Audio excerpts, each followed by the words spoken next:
ఇంట్లో డబ్బు, ఐశ్వర్యం, సుఖ సంతోషాలు పెరగాలని ప్రతి ఒక్కరూ కోరుకుంటారు. అందుకే లక్ష్మీదేవిని భక్తితో పూజిస్తారు. అయితే అమ్మవారికి కమల పుష్పాలతో పూజ చేస్తే సంపద కలుగుతుందని ఎందుకు చెబుతారు? అసలు కమలానికి లక్ష్మీదేవికి ఉన్న సంబంధం ఏమిటి? హిందూ సంప్రదాయంలో కమల పుష్పం లక్ష్మీదేవికి ఎంతో ప్రీతికరమైనదిగా భావిస్తారు. లక్ష్మీదేవిని తరచుగా కమలంపై ఆసీనురాలిగా చిత్రిస్తారు.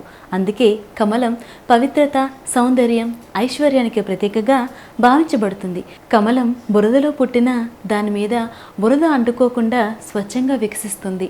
ఇదే మనకు ఒక గొప్ప ఆధ్యాత్మిక సందేశాన్ని ఇస్తుందని పెద్దలు చెబుతారు. ప్రపంచంలో ఉంటూనే చెడు ప్రభావాలకు దూరంగా పవిత్రమైన మనసుతో జీవించాలి అనేదే ఆ సందేశం. శుక్రవారం రోజున ఇంటిని శుభ్రంగా ఉంచి లక్ష్మీదేవి చిత్రపటం లేదా విగ్రహం ముందు దీపం వెలిగించి తాజా కమల పుష్పాలను సమర్పిస్తూ భక్తితో ప్రారంభించవచ్చు.